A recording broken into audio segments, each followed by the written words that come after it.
자, 이어서 현물 시장의 전략을 알아보겠습니다. 증권가 연구원들 오늘 장에서 어떤 전략을 주고 있는지 화면 통해서 확인을 해보겠습니다. 자, 동양증권 조병현 연구원입니다. 이천선 이탈은 일시적이다라는 시각인데요. 상승 전망이 유효하다라는 의견을 주고 있습니다. 종목에 대해서는 화학과 반도체, 전자 부품 쪽으로 관심을 갖자라는 투자 전략을 제시를 했습니다. 한양증권 임동락 연구원입니다. 외국인의 매수 유지가 예상이 된다라는 시각인데요. 이천선 회복 시도가 나타나고 있다라는 데 중점을 뒀습니다. SK증권 고승희 연구원입니다. 주식형 펀드 환매 출회 속에서 외국인의 매수 업종에 관심을 갖자라는 그 의견입니다. 대신증권 이경민 연구원은 외국인의 순매수에 힘입어서 이천선 회복 가능성이 높다라는 의견을 제시하고 있습니다. 자, 오늘 장 키워드는 두 가지네요. 딱 두 가지. 외국인의 매매, 그리고 매수, 그리고 이천선 여기에 좀 키워드가 집중이 돼 있는데요. 자, 이 중에서 동양증권 조병현 연구원 만나보겠습니다. 연구원님 안녕하세요. 네, 안녕하십니까? 네, 시장의 조정은 일시적이다. 이천선 위로의 이 순항을 예상을 하고 계시는데요. 그렇게 보신 그 이유 설명을 해주시죠. 예, 일단은 어저께 그 이천선 일시적으로 좀 이탈을 하면서 많은 분들이 좀 걱정하셨던 것 같습니다. 그런데 일단은 지금 오늘은 이천선 다시 회복하는 모습이 나타나고 있고요. 일단 어저께 빠졌던 부분들도 모멘텀 공백 그리고 수급 악화했다는 어떤 일시적인 좀 현상이 아닌가 판단을 하고 있습니다.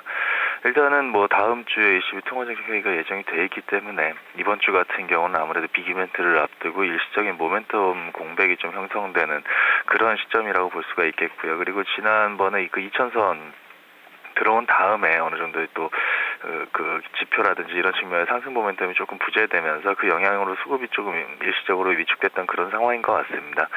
그런데 하반기 전체적으로 놓고 보게 되면 일단 다음 주 ECB 통화정책회의에서 그 ECB 쪽의 어떤 성장 정책 같은 거, 완화적인 통화 정책 같은 것들이 상당히 기대감이 높은 상태고요.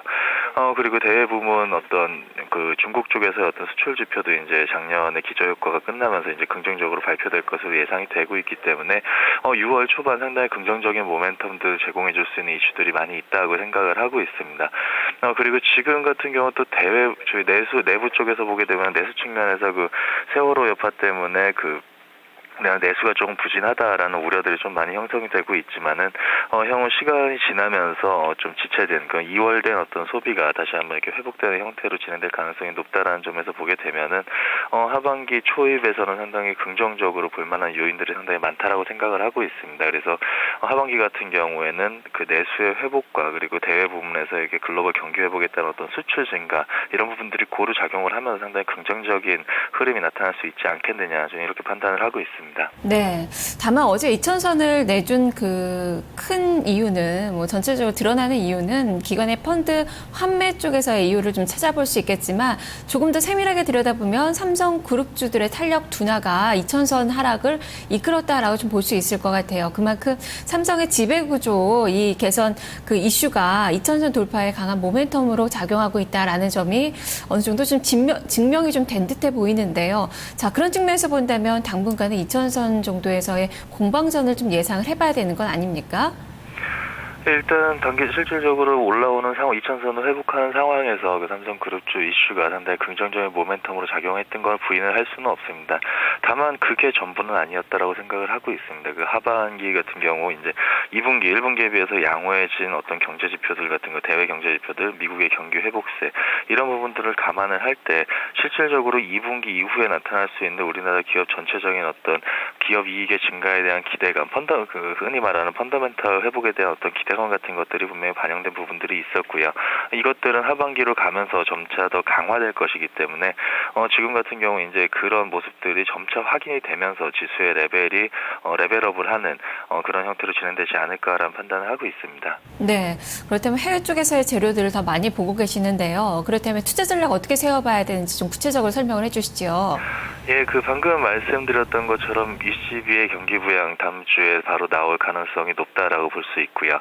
그리고 중국 수출 데이터 개선이 기대가 되고 있습니다. 그게 결국에는 그 유럽이라든지 중국의 경기 모멘텀 같은 것들이 지금 당장 극적으로 턴어라운드 한다 이런 것보다는 기존에 부담스러웠던 요인들 상당히 희석이 되면서 상대적으로 어떤 모멘텀을 제공해 줄 수 있는 상황이다 이렇게 볼 수 있을 것 같고요. 그렇다라고 한다면은 그 유럽하고 중국 경기 모멘텀이 상당히 민감하게 반응을 하는 그 화학주, 업황 자체가 그쪽에 많이 디펜드되어 있는 그 화학주에 대한 관심이 필요하지 않겠느냐. 특히 화학주들 같은 경우에는 밸류에이션 자체도 상당히 싸게 형성이 되어 있기 때문에 그런 부분에 주목을 해서 어떤 모멘텀 플레이를 할 수 있겠다라는 판단을 하고 있고요. 또 한 가지 그 미국 같은 경우 지금 경기 회복세가 지속이 되면서 이제 미국의 설비 투자에 대한 기대감이 상당히 설비 투자가 증가할 것이다라는 기대감이 상당히 높아지고 있습니다.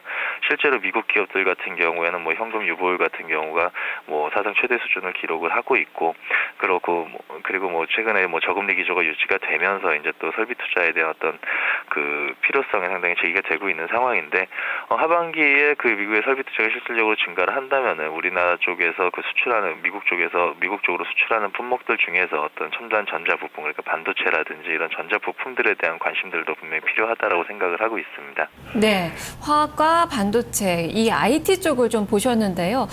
주가가 좀 오르려면 반도체 이 자동차 쪽에서의 힘도 좀 필요해 보이는데 최근 상당히 좀 어려운 그 모습이 자동차 쪽에서 나타나고 있습니다. 이쪽을 지금 들여다보기에는 좀 어렵겠습니까? 일단 자동차들 같은 경우에는 뭐 엔화라든지 이런 부분들 대외적인 그 외부적인 어떤 외생 변수들에 대한 영향이 상당히 큰 것 같습니다. 그런 특히나 원화 강세라는 구간에 있어서 가장 그 투자 심리에 악영향을 미칠 수 있는 부분인데 실질적으로 주가가 부진한 데 있어서는 그런 영향들도 적지 않았다라고 판단을 하고 있습니다. 하지만 하반기로 가게 되면은 그 미국의 어떤 유럽 쪽에서 22의 정책이 사용되면서 이제 유로화가 약세 현상을 보일 거라고 생각이 되고 그래서 달러 강세로 가게 된다라고 하면은 어떤 원화의 강세도 어느 정도 속도 조절에 들어갈 가능성이 상당히 높다고 보고 있고요. 그 하반기 진행되면서 이제 테이퍼링 종료 시점이 임박을 하고 그리고 미국 금리 인상에 대한 어떤 이슈 같은 것들이 다시 한번 회자가 되면은 하반기로 가면서 점진적으로 원화 강세는 조금 마무리되지 않을까라는 생각을 하고 진정이 되지 않을까라는 생각을 하고 있습니다. 그렇다라고 한다면은 지금까지 최근 들어가지고 그 자동차주에 대한 어떤 디스카운트를 불러왔었던 환율에 대한 부분들도 진정이 된다고 하면 그때는 자동차에 대해서도 이제 관심을 가져볼 필요가 있지 않겠냐, 점진적으로 관심을 늘려갈 필요가 있지 않겠느냐 이렇게 보고 있습니다. 네, 알겠습니다. 말씀 잘 들었습니다. 네, 감사합니다. 네, 자동차 주가 움직이려면 외국인 투자가 된 매수세가 확산이 돼야 되는데요. 최근 조금씩 입질은 좀 들어오고 있습니다. 그만큼 관심 가질 수 있는 그 시기가 조금씩은 좀 앞으로 다가오고 있다는 점 좀 살펴보셔야 될 것 같고요. 지금 현재는 경기 민감주 중에서 IT와 화학 쪽으로 좀 전략을 세워보시면 좋겠습니다. 동양증권 조병현 연구원과 함께했습니다. 자, 이어서 포트폴리오 전략을 알아보겠습니다. 어이재 기자입니다.